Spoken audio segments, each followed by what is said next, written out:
it is only fitting here in our 500th episode as we preview the Pac-12 start of conference play. One of our favorite guests over the years here on In the Circle and has been here many a times, many episodes, too many to count. I'm sure Victor will have the number later on the show. We are, of course, talking about All-American, former All-American, and, of course, Pac-12 Network analyst Kenzie Fowler once again joining us. You're in for our 500th episode. You're just like a history record books. You were in for our first live show on YouTube, and now you're here for our 500th. Welcome. I am stoked to be on it, and congratulations to you guys. That's a lot of talking. Yes, and you have some words left in you. Well, you've helped by coming on many times like you have, including the World Series 2 years ago, which was kind of fun, and always fun to talk to you about the Pac-12, which is always the start here, and that's always great. And before we get into conference, what has been your thoughts so far, what you've seen this year in college softball through this, first part of the season here, as everybody's kind of navigating here, and now we're getting to conference play? Overall, I have been just so excited to see what these teams have brought coming out of the longest off season, in history. And the energy, I have just been feeling it through watching all of these games.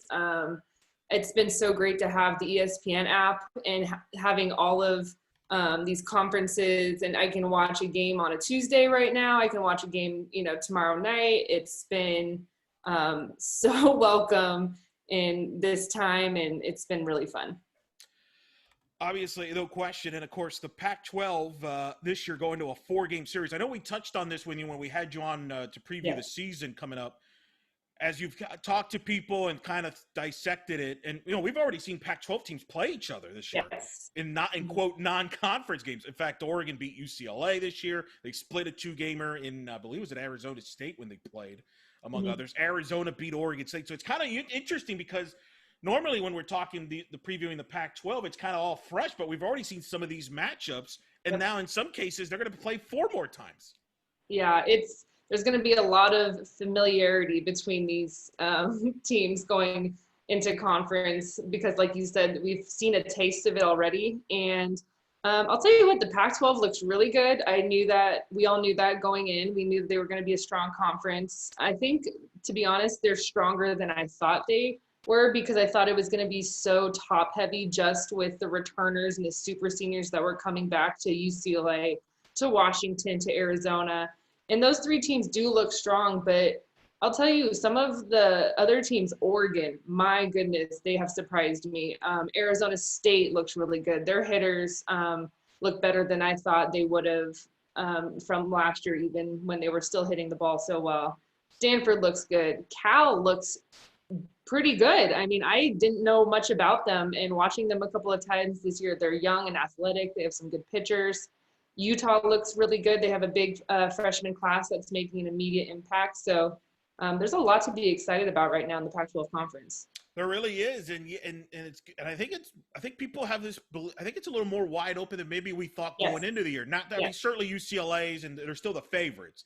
Mm-hmm. But, you mentioned Arizona State has sort of impressed me. They got a deeper pitching staff than I thought they would have, and then they could still hit.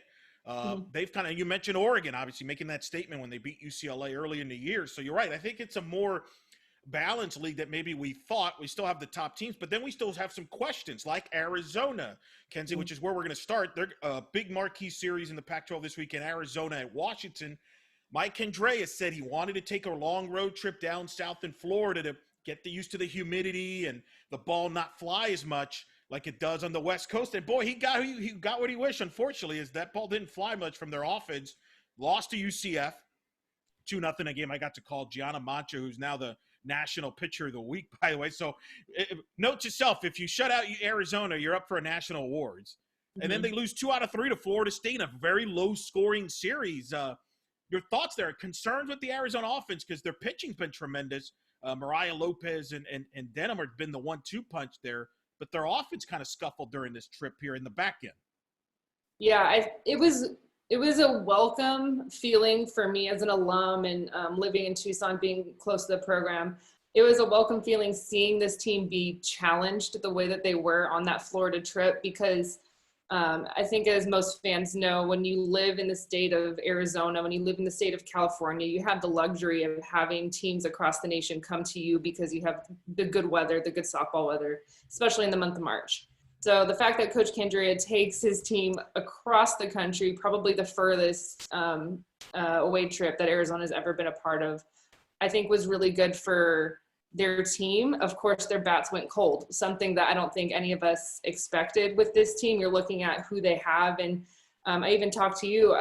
One of my concerns was their pitching depth and their pitching looks phenomenal. Mariah Lopez looked great. Alyssa Denham looks great. Hannah Bowen looks great. And so their power hitters going cold was a surprise. I'm not worried about it. It's not something I don't think Arizona fans need to hit the panic button on. I was talking to you before we went on air officially here, and I was just saying, if you're going to slump, which you are in the season, now's the time to do it. They have a really tough road trip up to Seattle next. So it's kind of this tough swing for them right now. And I don't think there's any need to press the panic button, but they don't look as daunting as I think we all thought they were preseason. And sometimes you need those hiccups early in the year to learn about each other, right? I don't think they're phasing. I mean, they're still talented. I mean, you mentioned the pitching staff. Taryn Moat, the offense gets a lot of the attention, but you obviously follow that. You know very well what's it like to be an Arizona pitcher as well as anybody. The job she's done quietly there. I gave this stat. Yes. In her 3 years there, they've had an ERA under 2 as a staff. Prior to her arrival, the last time in Arizona had an ERA under 2 for 3 consecutive years was when she was there pitching from 06 to 08, which kind of mind-boggling stat there. Why has she been so successful there? And she's doing it again this year. You mentioned Denham looks tremendous, Mariah Lopez, and then I know they're excited about the freshman pitchers that they have, and Bowen has been good for them. But what is it about her that has really now turned Arizona to a top 10 pitching staff in the country? She's a workhorse. I mean, watching her as a pitching coach, she really wants her pitchers to be themselves. She doesn't, form them to a certain standard. She kind of lets them be who they are and how their mechanics are. But of course, she's going to tweak things. And as a pitcher, she threw almost every pitch. Didn't throw that much of a drop ball, but of course had the famous changeup, rise ball, curveball, screwball. So she knows all the spins. Was a very spinny pitcher, and she's helped some of these power pitchers turn into more of a movement pitcher. And of course, with their speed, it makes it a better combination. And so I've been really impressed with what she's been able to do and bring out of players like Alyssa Denham, someone who came in throwing, barely touching 60 miles an hour. Now she's throwing 70 miles an hour with even more movement than when she came in. So kudos to what she's been able to do with that pitching staff over the last couple of years. Yeah, I think if you're Arizona, you're excited about that, and you feel that the offense is going to come around. Yes. Jessie Harper has got good numbers, but the expectations are so high on her, obviously, with the home runs. She doesn't have the home run total that people are used to. Any thoughts on that? Is that one of those random things and you're not too worried about? I mean, they're deep lineup 1 to 9. They'll figure it out, but it's been interesting. It's been more balanced offensively than, say, a Harper or so forth. She hasn't had to carry the load. Yeah, it doesn't have a lot of home runs right now.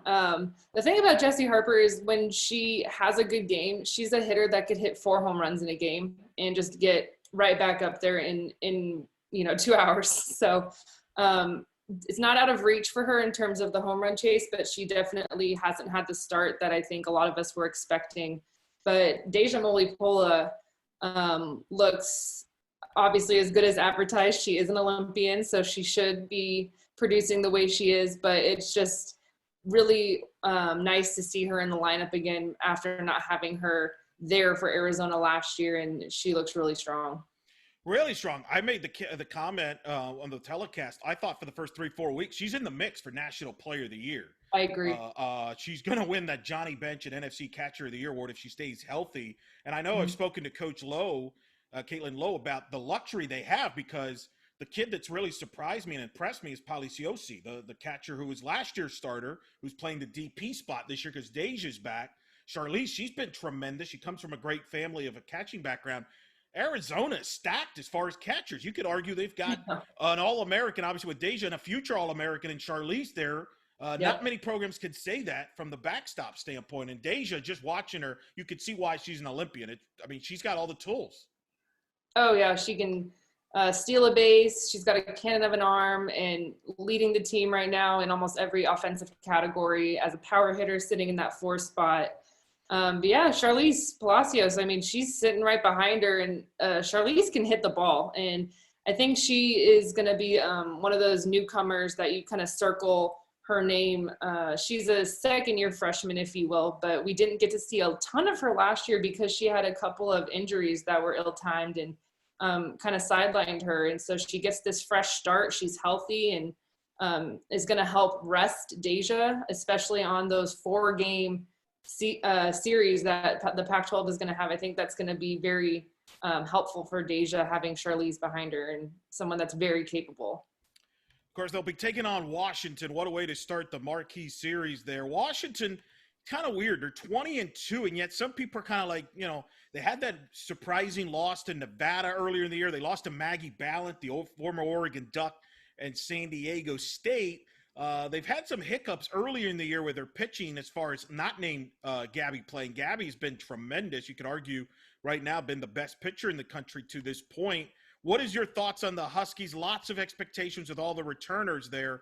But, I mentioned Gabby's got an 11-0 record with a .55 ERA. But after that, their pitchers have kind of scuffled a little bit. Kelly Lynch's ERA is over 3.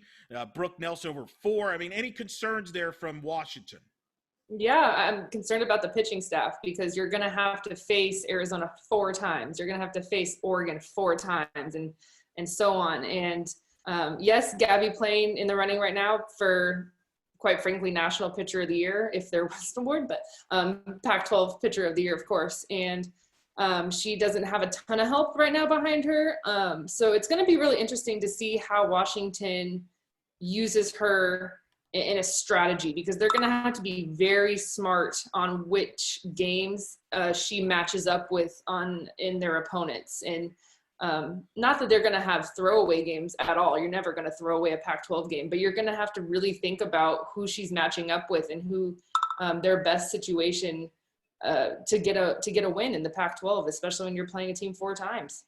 Could you see a scenario? We mentioned everybody's playing a 4-game series in the Pac-12. 3 of them will count towards the standings. Could we see some old school philosophy where maybe some of the aces, not just with Gabby, but some of the aces on the other staffs, as we'll talk about in the league, are available to maybe start one game and come in relief in another game during the weekend and see them frequently, kind of like what you used to do back in your day?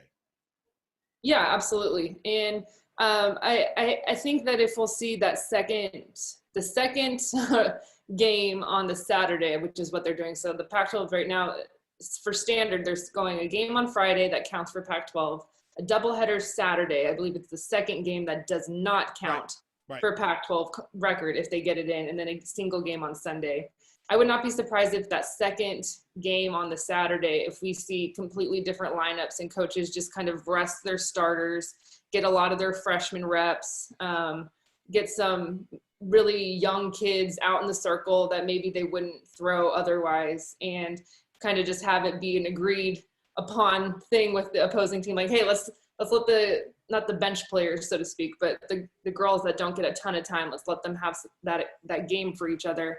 But yeah, I think Gabby will, of course, get the first game, and then they'll try and go with their number 2 probably on Saturday and kind of see how that game goes. And then, of course, they'll bring her in if things get tight, but she's going to be used a lot. So you hope she's healthy throughout the whole conference series, because they're a completely different team if she's not in the circle. You're right, and weather could play a role in that too, because if the Sunday game is not played or they lose a game for whatever the reason, weather, COVID, etc., then that second game could count. So that's kind of tricky. Right. You almost have, I feel like every team has to have like sort of either a meteorologist and say, hey, we may not play. We make sure we're playing in Seattle in March, so I don't know. I haven't looked at the weather. I don't want to check for them, but I'm guessing there could be some drizzle. So, well, here's the problem too, right? Just because it looks good now doesn't mean it won't change. Like in short notice over there in Seattle. I've never played in Seattle where we didn't have a rain delay. So exactly. Sis Bates, by the way, hitting 500 this year. Wow. Yes. I mean, 10 steals, leading the way. Obviously, they got power with Reynolds and Klingler and all that. But Sis Bates, as she goes, so they offensively and defensively, isn't it? It's just so great when your marquee players in the conference and on the team are doing even above and beyond what we expect of them, because it's such a hard thing for us to say, Sis Bates, she should be, leading the Pac-12 in X, Y, and Z, and then she goes out and does it. It's something that we really just need to appreciate the greatness of some of these players. The Gabby Plains that's putting up a .5 ERA, the Deja Mulipolas, who's, leading the conference in on-base percentage, and the Sis Bates, who's hitting 500. Like, it's just something that we really just need to take a moment and appreciate the greatness that some of these players are putting on, especially in that super senior season. Yeah. I mean, the talent in that field this weekend in Seattle is going to be tremendous. Two teams that obviously have aspirations, not beyond just wanting to win the Pac-12, is to go back to Oklahoma City and try to win a national championship. And they'll certainly try to answer some of those questions this weekend that we've addressed here so far. But that's not the only series going on in Pac-12. Kind of a sneaky good one here. Arizona State at UCLA. We kind of talked about Arizona State. This is a big opportunity for them to show themselves against the champs here in the Bruins and see how they measure up. Yeah, and Arizona State, they can hit. I think it's going to come down to the Sun Devil pitching staff, just because, their hitting overshadows their pitching staff a little bit, just with how good their hitters are. And the Hackbarth sisters, of course, at the top of that list, both hitting over 400 with multiple home runs. UCLA, it's the little sleeper nugget, but Rachel Garcia, she's back, and she hasn't been playing the beginning of the season. So it's just that little nugget that's going to make everything just a little bit more interesting, because UCLA's been, doing their thing without her, and now they get her back into the mix. It's like, all right, what are we dealing with here with Rachel Garcia coming back? I think I'm really interested to see how Arizona State staff kind of handles that. Lindsay Lopez, 6-1 for them. Allison Royalty, 5-1. And then Cello Mesa, who's the veteran, if you will, they're 6-0. They've been pitching great, but this is now this is the ultimate test here against UCLA. And you mentioned with Rachel back, and then that whole talent crew there, Maya Brady and Aaliyah Jordan. I mean, it's just on and on with the Bruins. Yeah, they're so talented, and wasn't, like I said, I said this earlier, I wasn't super surprised to see Oregon beat them early in the season. I remember talking to you about this. I said, Oregon's going to push the Arizona, the Washingtons, the UCLAs. I said they weren't going to take the series, but I may be retracting that after watching them play the last couple of weeks. But UCLA did lose that game to Oregon. Not a huge surprise. Megan Framo did not start that game. So the fact that UCLA has Framo, and Garcia now healthy, and then of course they have two other pitchers, Sosa and Azevedo, who are respectable in their own rights as well. So very deep, and just getting Rachel back makes it even more scary for the opponents. Do you have any questions about them? Is there any questions you're curious to find out during conference play about them, or is it one of those things pretty much who they are, and it's just a matter of can somebody just raise their play to that level and knock them off? I always look when they play a game at their defense and how Coach Kelly Perez is putting them out on defense, because they're so athletic. They are so deep. To me as a coach, it's like, how am I going to get all of these phenomenal hitters at bats? She has so many that don't get starting roles. They would be the starters on any other team. So she's constantly moving them around and trying to find, the right mix for the game. Maybe it helps to have a specific matchup with a lefty hitter, and that can interswitch with a righty hitter depending on who they're playing. But Bubba Nichols, I got to watch her a little bit at third base, I think last week, and I was really excited to see her in the infield. After especially watching Bubba with Team USA, she got some time at third and second and short when they were on the Stand Beside Her tour. So I was kind of anxious to see her get some time in the infield, and she did. And I'm curious to see if that's where they're going to hold her, because we all know what she can do in center field as well. But they're so deep. It's fun to see a team like that can interchange and give you a different look every single time they take the field. No doubt. Have you noticed something different? I mean, I'm curious what you thoughts on, you mentioned Bubba there, Rachel, and then Deja. They've been back. So obviously they were with the Olympic team last year. They were redshirting. Obviously that season came to an abrupt. Then this year they're playing the college season and then play with the Olympic team. Mike Andreas said that with Deja, she's the same person, but there's that even keel confidence that you pick up when you're playing with a bunch of Olympians, with the Kat Ostermans of the world, the Monica Abbots. If you've noticed that as well, not just from Deja, from Bubba and Rachel, there's that extra, hey, yeah, not only do I know what I'm doing, I belong, I have that confidence because I've played with the best in the world. To me, what it looks like, and I'm going to say this, but I don't want to sound wrong, but it looks like they're playing the game in slow motion in the best way.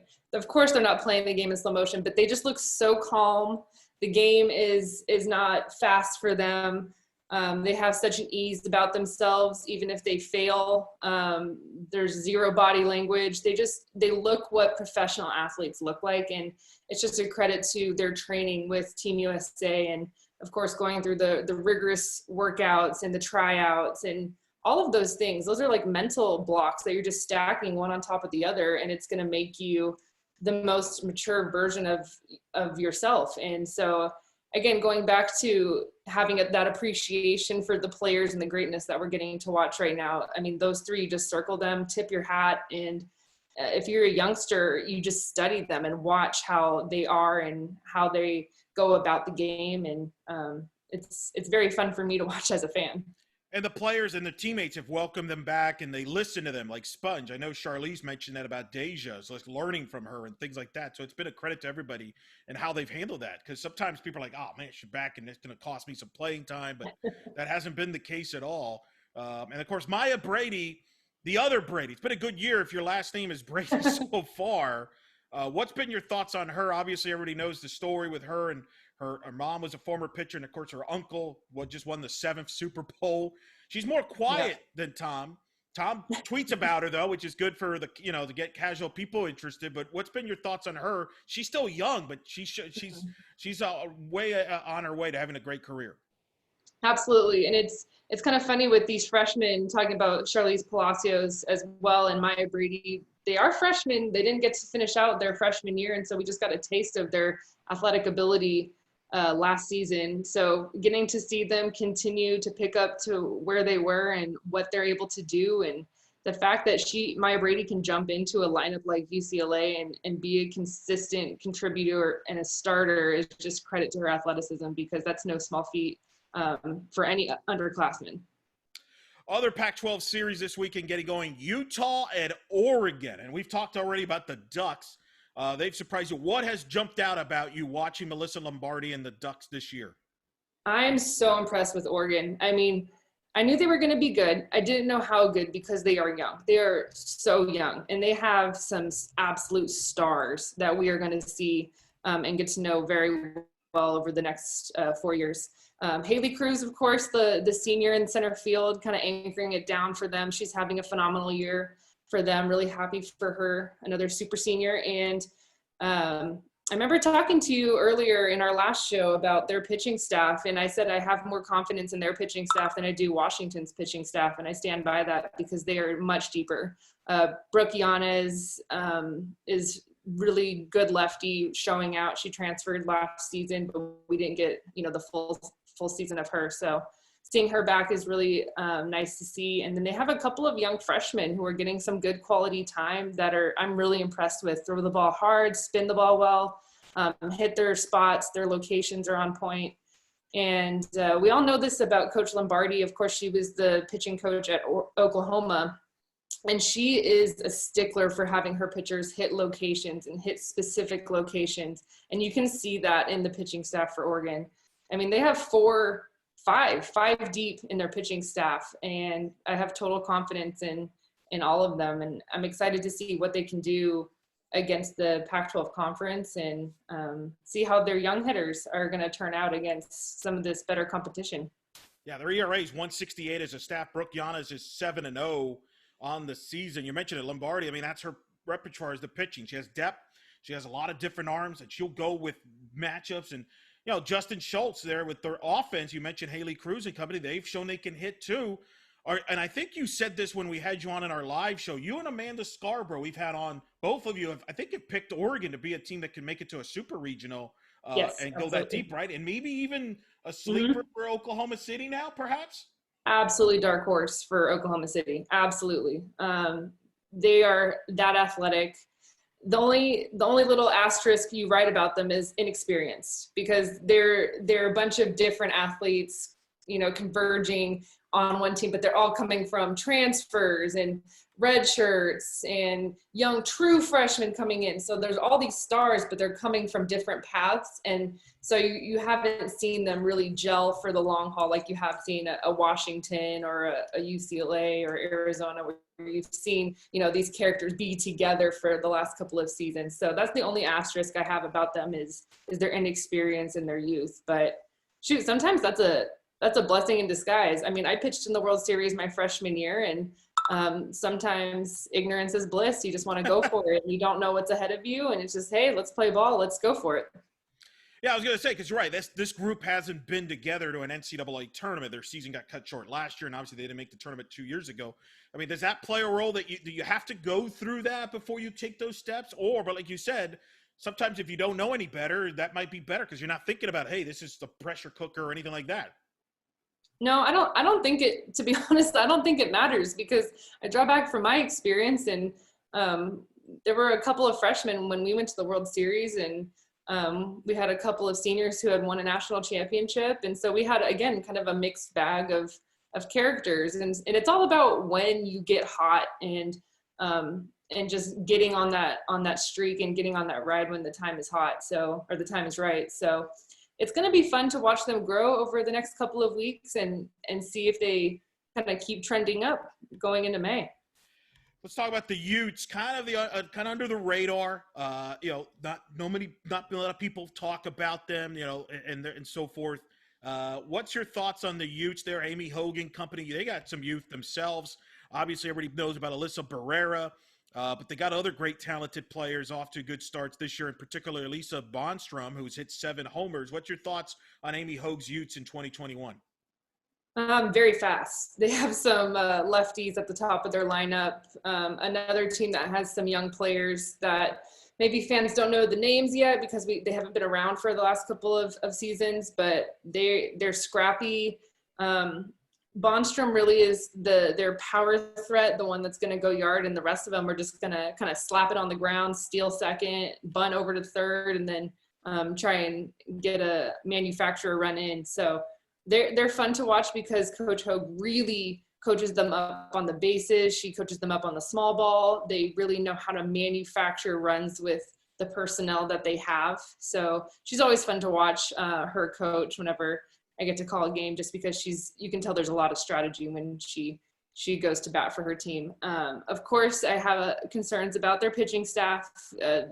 Haven't seen a ton from, I guess, the depths of their pitching staff. Sydney Sandez is their ace, of course, and she gets the majority of the innings. So it's a situation that's very similar to Washington, where they have someone who's throwing the bulk of the innings, and then they have their 2, 3, and 4 pitchers, having game 2 type innings. So another concern, but I think Utah will surprise a lot of people because they are so young, they are so athletic, and they're scrappy. And you mentioned their style. They play a lot of small ball. They don't have a ton of power. They're not going to outslug in Arizona or UCLA.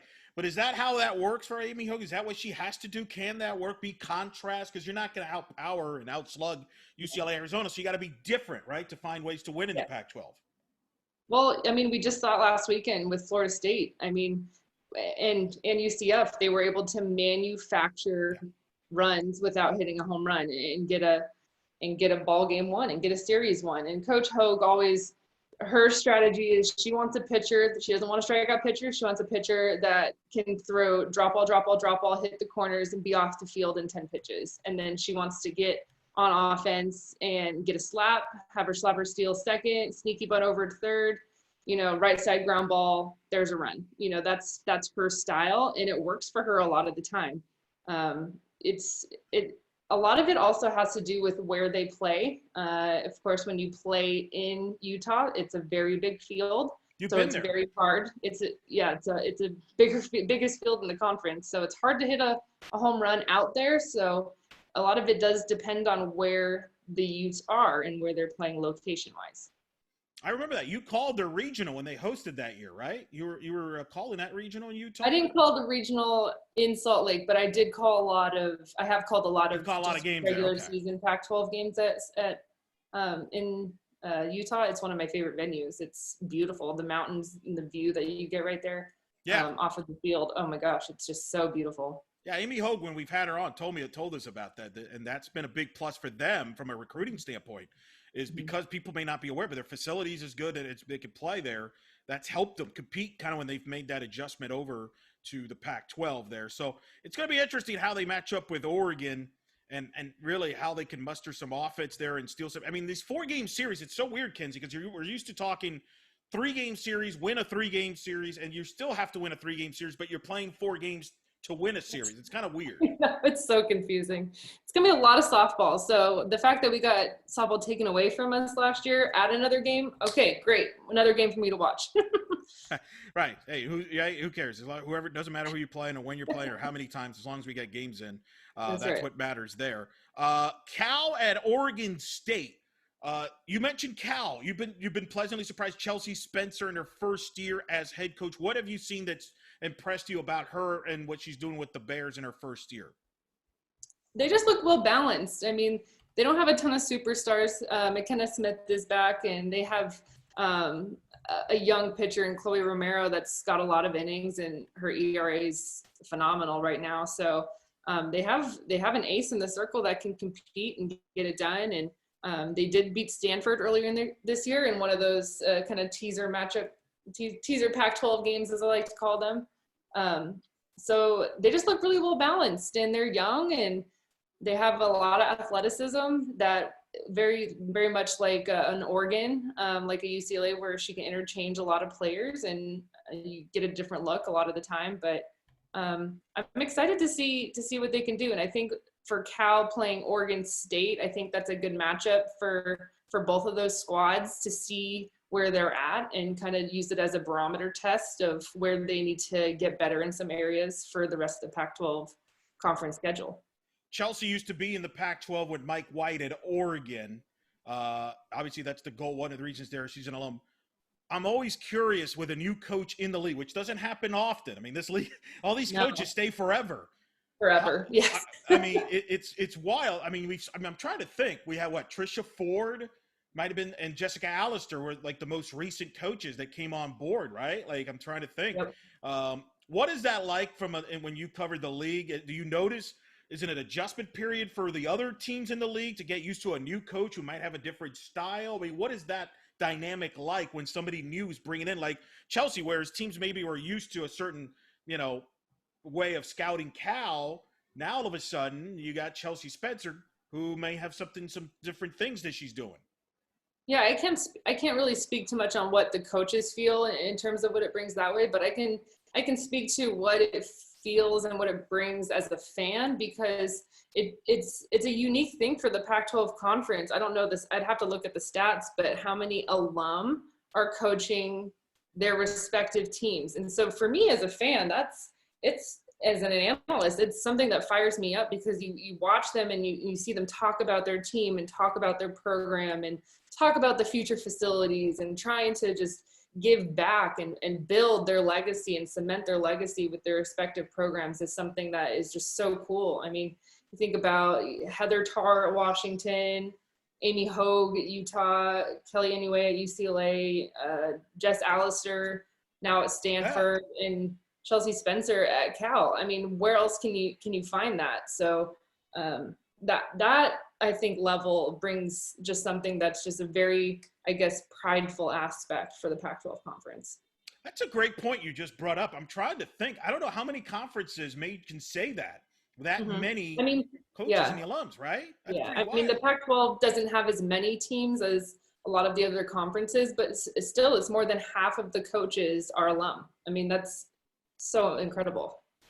Right, and to have that passion, that pride with that tradition. Not only were they alum, they were stud alums. Right. I mean, these are alums that won national champions and championships and were All-Americans. So how fortunate are we? No, you're right. I mean, Spencer, a new 2002 national champion on that Cal team. And obviously they're excited over there. Ron Rivera and obviously the NFL head coach at Washington and his family have donated money to them to upgrade for that new stadium that's coming there, which is huge for them. I know that I talked to Coach Spencer when she got hired. That's a big part of that, the missing piece of the puzzle for them to get back on track to what they used to be. They were a national title contender not too long ago when they had Jolene Henderson and Valerie Arioto and company. And to get back to that, obviously that stadium that they're building, that I don't know, I think might be a year or two away, will be a big game changer for them. Yeah, I mean, the Cal that I know, when I played, they were the number 1 seed almost every other year. It was like you were just talking about when Val was on the team. So the Cal that I know is top 5 team year in and year out. And they have the ability to do that because of the education and the state, being in the state of California and the education that they can provide. But the missing link has been that facility aspect. So I'm really excited for Coach Spencer to get that going. And what just a shot in the arm for a young coach, an alum, trying to build something special. I mean, it's a good gift. You're right. Now they're playing Oregon State. They don't have an alum as their head coach. They just have a 4-time Olympian. Yeah, no big deal. And Laura Berg. So we just have to settle for that.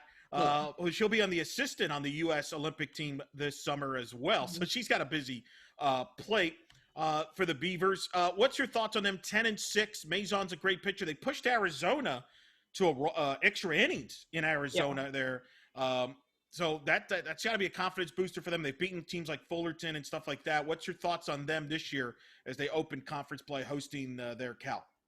Well, when they went extras with Arizona and almost beat them, I mean, Arizona, quite frankly, got lucky in that game. They had a couple of lucky breaks and a hit that fell their way and an obstruction call that got called their way. So Oregon State had them. I mean, they played right there with them. And Mariah Mazon didn't even pitch in that game. And she is absolutely, without a doubt, their ace, an absolute stud. Should be, I think, an All-American again this year. She's an incredible hitter as well as a pitcher. So that had to give them, even though it was a loss and they would have loved it, they had to give them some good energy and some good vibes, knowing like, hey, we can hang with Arizona. We didn't even get to show, our ace. So very scrappy. They have some good power hitters that are producing and doing what they need to do. Coach Berg in Oregon State, they always have a roster where they have talent, but they really depend on that talent to produce. And then if that talent doesn't produce, then the team and the program really struggles. So I'm excited to see a lot of their stars right now hitting it hot, coming out of the gate, doing what they need to do for Coach Berg, just because they're a team that doesn't have the depth and the luxury that Arizona and Oregon and UCLA has. Not to say that their talent is any less, they just don't have that depth. So their talent is good, and their power hitters, I think, are better and producing better than what we saw maybe last year or the year before. Well, and that's big for them because I remember in there's not a lot of room for error for Mariah Mazon, and she's so pivotal to maybe the most valuable player in the 100%. League as far, right? Yes. Like maybe not, she's not the best player, but she's the most valuable to her team, right? Yeah. Right? Because if they lose her, they're in trouble. Or UCLA, hey, if they had Rachel Garcia out for a while, but hey, they were able to adjust, et cetera, et cetera. Not the case at Oregon State with Mariah. Yeah, for me, it's Mariah Mazon and Gabby Plain are the two players where if you take them off of their team, what is their team without them? It's a completely different team. So to me, Mariah Mazon and Gabby Plain are the MVPs of the Pac-12 conference in their respective teams. Very good. See, I knew you said it better than I did. MVPs, I like that. We're speaking with Kenzie Fowler here and in the circle here. I always feel like we're doing this. Every year we preview the Pac-12. Stanford's on a bye. They're not playing conference games. And they're always under the radar. Yep. No different this year. They're young. There's still a lot of mystery around Jessica Allister's team because they haven't had a marquee quote unquote schedule. You mentioned they split with Cal. They're 14-4, but yet we can't really embrace like this team. Have you been able to figure out this team yet? Not really. To be honest. No. Not really. I feel like that's what she likes too. I feel like that's how she likes. I was just gonna follow your thought. I think they're a program that likes to kind of keep it underground and just keep getting a little better weekend and weekend.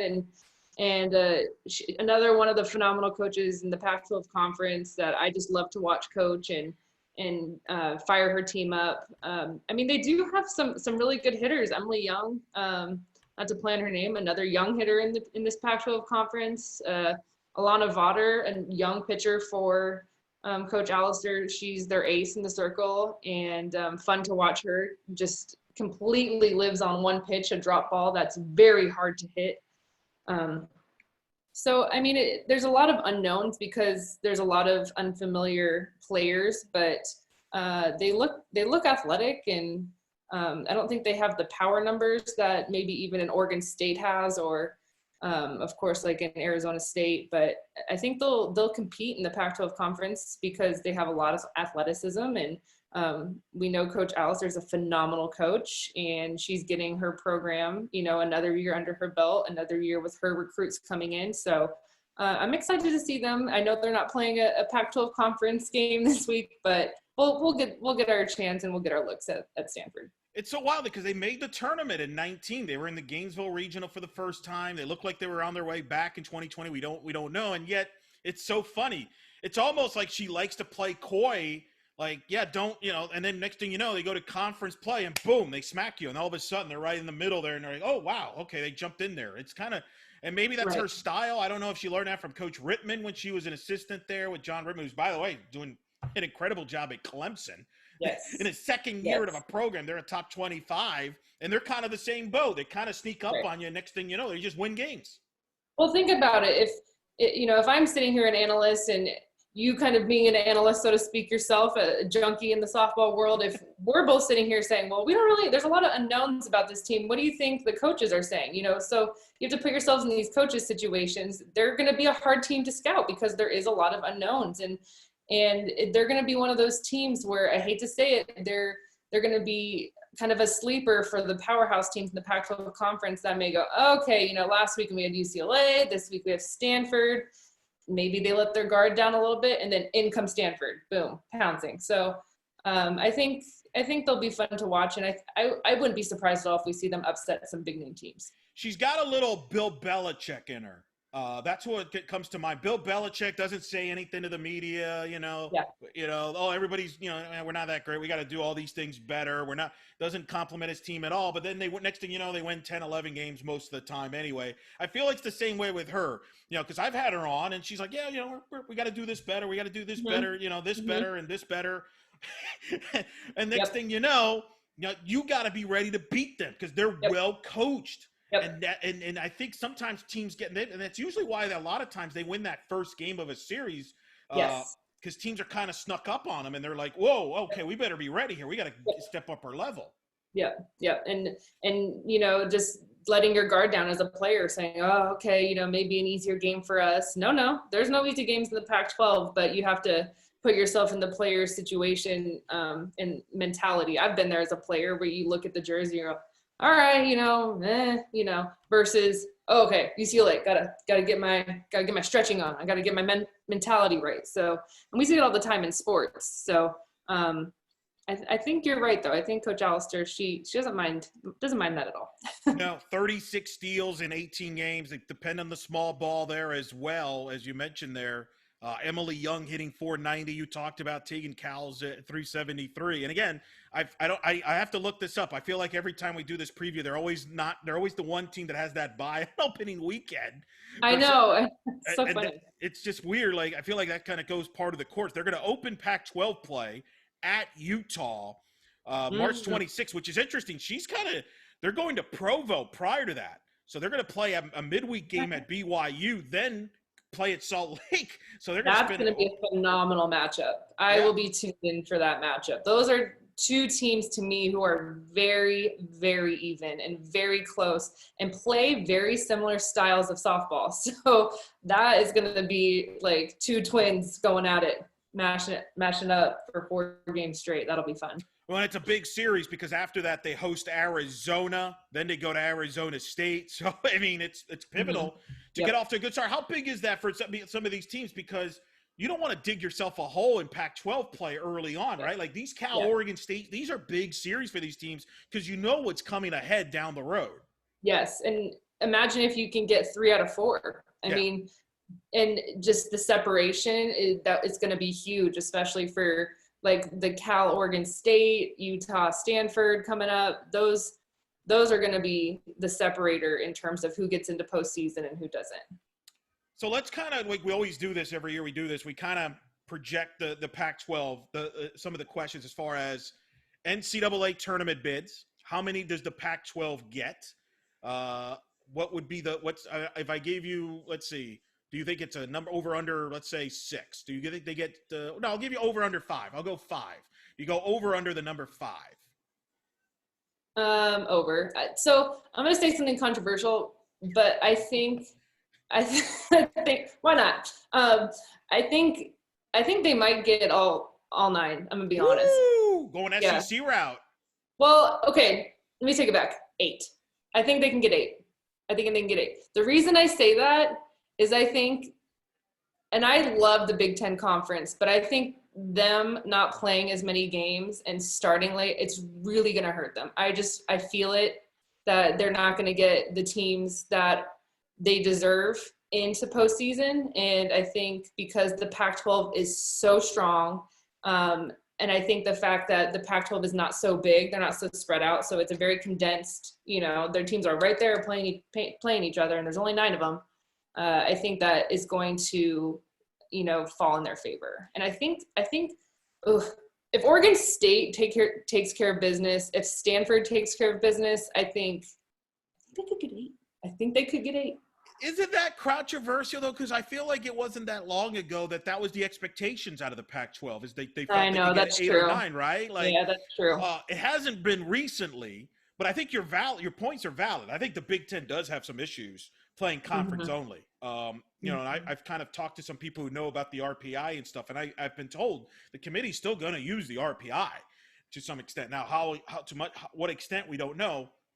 But you're right. I think the Big Ten's in trouble playing a conference only. I think that's going to limit them to maybe a 2-bid league, maybe 3. And remember, the Ivy League is not playing this year. So that automatic bid now goes to an at-large. So that's an extra spot available. So to your point, the Big Ten is usually getting 4 or 5 teams. If they only get, let's say, 2 to 3, plus no Ivy League, now there's some 2 or 3 extra spots available that could go to the Pac-12. So I think that's not that crazy of a prediction there. I think the team that would be the shocker of the group is Cal, just because it seems like a rebuild there with Chelsea Spencer in their first year. That would be, like, if they made the tournament, she would have to be into consideration for Pac-12 Coach of the Year and maybe national awards at that point. Doubt. Yeah, no doubt. Yeah, for sure. I don't expect them. I mean, that would be like crazy pressure to put that on Coach Spencer to say, you need to make the tournament. Like, no, that's crazy pressure. I don't expect them to make it.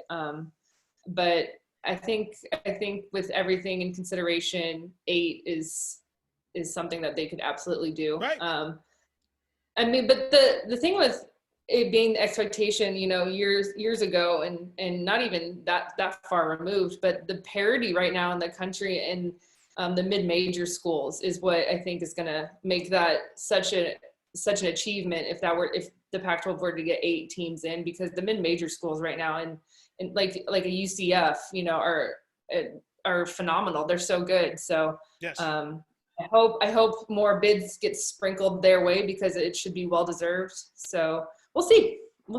I'll stop talking.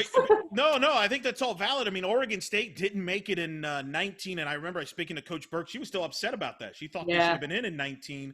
Stanford has been into the tournament. Utah's been to the tournament. And the thing is, they're playing so many games against each other, and that's going to be the fascinating thing, Ken, as this season unfolds.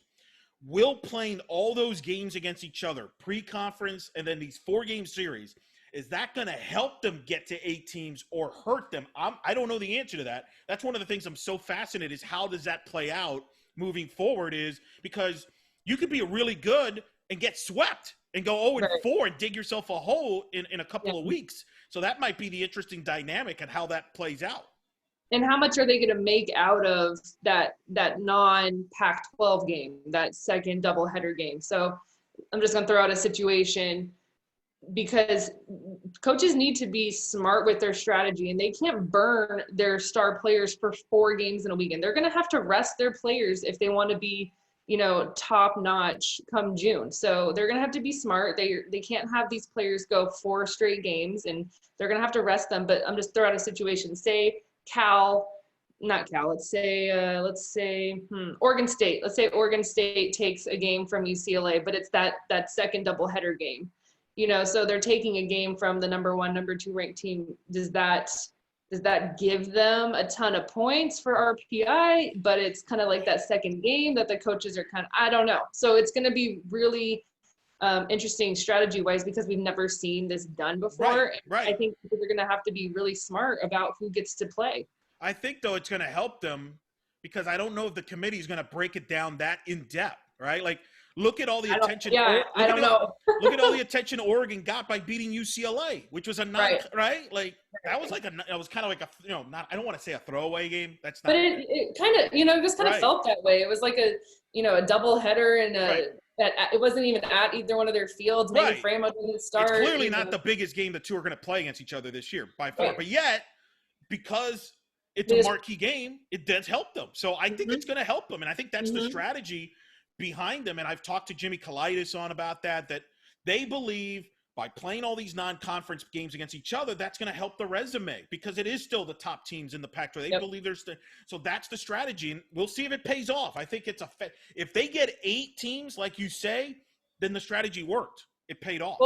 Well, the fact that they have 5 of the top 12 teams right now going into Pac-12 is huge. So you're kind of solidifying, hey, the top half of our conference is the best in the nation. So I think starting that way, it's like starting your race 50 yards ahead. They're starting in a really great place. They're starting with the rankings that they all want. So I think you're right. I think it'll play to their advantage, but it'll still be crazy and fun to watch. So it's going to be crazy.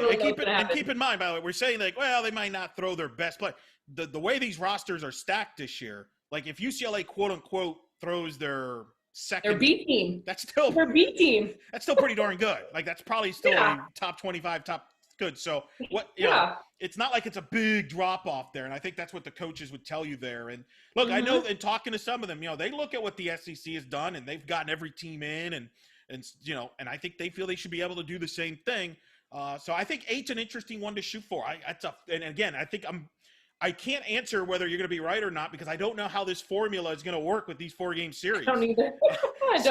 But it's going to be fun to follow. All right. So how many do you think how many teams can get to Oklahoma City? I'm not going to say who gets to Oklahoma City, but who do you think is capable of getting Oklahoma City from the Pac-12? I think 4. 4 are capable. Yeah. 4 are capable, and those 4 are UCLA, Washington, Arizona, and Oregon. Okay. My dark horse. Yeah. Everybody's jumping the bat, and then obviously you feel those 4 can host.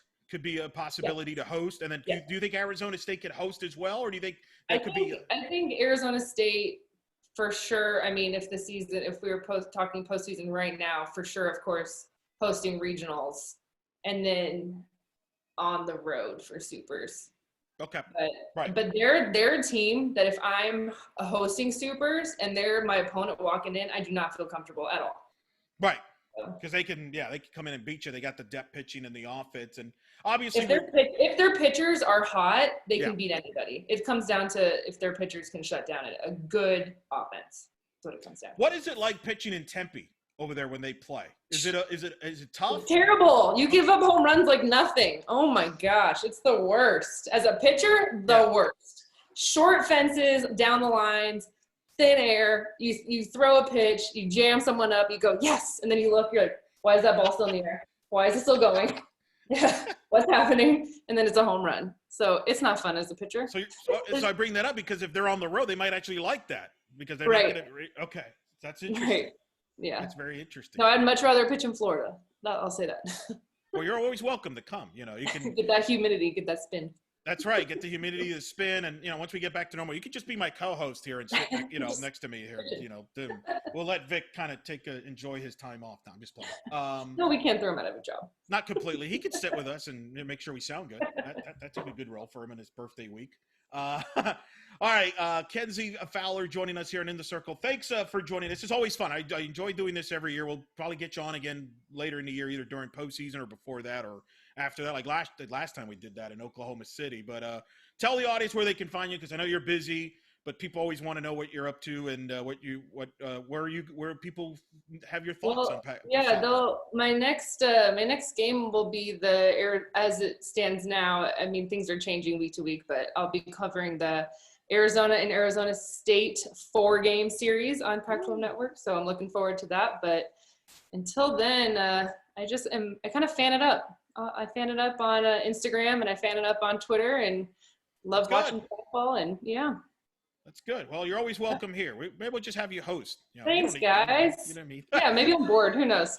you let us know. You let us know. Kenzie Fowler joining us in the circle. Appreciate it. We'll talk soon, bud. Okay, sounds good. Thanks for having me.